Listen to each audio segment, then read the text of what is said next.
Jangan pernah katakan begini, ikut mazhab apa ikut Nabi.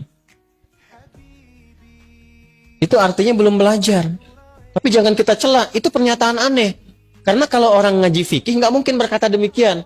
Karena mazhab itu bukan kelompok, mazhab itu yang merangkum, mendokumentasikan berbagai pengetahuan yang bersumber dari Nabi. Cenderung pada sesuatu bahasa Arabnya madzhaba ilaihi. Karena kepanjangan disingkat mazhab. Maka di sini kita kenal pilihannya Imam Syafi'i, mazhab asy-Syafi'i. Pilihannya Imam Ahmad, mazhab Hambali. Pilihan Imam Abu Hanifah, mazhab Hanafi. Pilihan Imam Malik, mazhab. Nah, mazhab itu bukan kelompok-kelompok. Dan semua kita itu kalau ngaji sekarang, itu sanadnya akan tersambung ke mazhab tadi. Kenapa? Karena Nabi itu singkatnya gini, Nabi ngajar ada sahabat. Sepeninggal Nabi, sahabat ngajar. Semua diajarkan. Itu zaman Nabi, zaman sahabat, zaman tabi'in, mereka punya kekuatan untuk mengingat. Dan hebatnya hafalan mereka di dalam kepala. Karena orang sekarang hafalnya di luar kepala. Di luar kepala itu belum hafal. Mereka itu hafalnya di dalam kepala. Nah, bertambahnya masa, berubah eranya, berkurang ingatannya. Karena orang dulu tuh maksiatnya sedikit. Jaga maksiatnya banyak, dijaga, sehingga berkahnya apa? Kekuatan ingatannya panjang. Sekarang tantangan maksiatnya banyak. Dan ingat, maksiat itu salah satu penyebab utama mengurangi kemampuan untuk menghafal. Saya punya teman, hafal ribuan hadis. Masuk bioskop. Keluar, hilang semua hafalannya. Saya nggak tahu apa yang ditonton. Pulang keluar di situ, hilang semua hafalan. Ingat, maksiat menghilangkan keberkahan. Imam Syafi'i ngadu kepada gurunya Imam Waqi.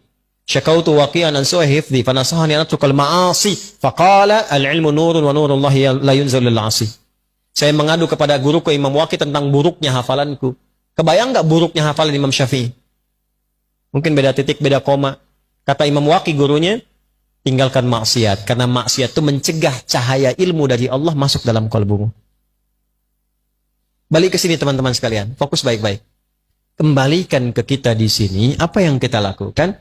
Kumpulkan yang tadi itu, ulama dulu banyak mengingat, tapi masa setelahnya kan banyak membaca. Mengingatnya kurang, kemampuan menurun. Maka ada 4 bintang ulama yang menyalin hafalannya dalam kitabnya. Kalau orang sekarang, kitab orang disalin begini, dihafalin. Ulama dulu dihafal dulu, hafalannya nyalin kitab. Kitab itu disalin dengan hafalannya. Hafal, salin kitab. Sekarang kan kitab ada, dihafalin. Ya kan? Maka 4 bintang itu, satu Imam Abu Hanifah An-Nu'man yang wafat tahun 150 Hijrah. Kedua Imam Malik bin Anas yang lahir tahun 94 Hijrah. Yang ketiga Imam Asy-Syafi'i yang lahir tahun 150 Hijrah. Dan keempat Imam Ahmad bin Hanbal yang lahir tahun 163 Hijrah. Itu mereka menghimpun referensi dari masa sebelumnya, dihafalkan, diturunkan lewat kitabnya. Jadi yang sekarang kita pelajari, itu mau nggak mau akan nyambung jalurnya ke mereka itu. Karena semua jalurnya begitu. Maksud saya, jangan pernah katakan begini, ikut mazhab apa ikut Nabi. Itu artinya belum belajar. Tapi jangan kita cela, itu pernyataan aneh. Karena kalau orang ngaji fikih, nggak mungkin berkata demikian. Karena mazhab itu bukan kelompok, mazhab itu yang merangkum, mendokumentasikan berbagai pengetahuan yang bersumber dari Nabi. Kita nggak mungkin kita dapatkan langsung akses ke Nabi. Siapa yang sekarang pernah ketemu Nabi? Saya pulang. Nih, Anda belajar sholat dari mana? Nggak mungkin langsung dari Nabi. Oh, tadi saya ketemu Nabi, mimpi kok diajarin begini. Nggak bisa. Kita harus urut riwayatnya dari mana. Nah, kalau kita urut-urut yang mengajarkan dari takbir sampai salam, ketemunya jalurnya di mazhab juga. Ketemunya di situ. Dari mana taunya bismillah dijaharkan? Pernah ketemu Nabi? Tidak.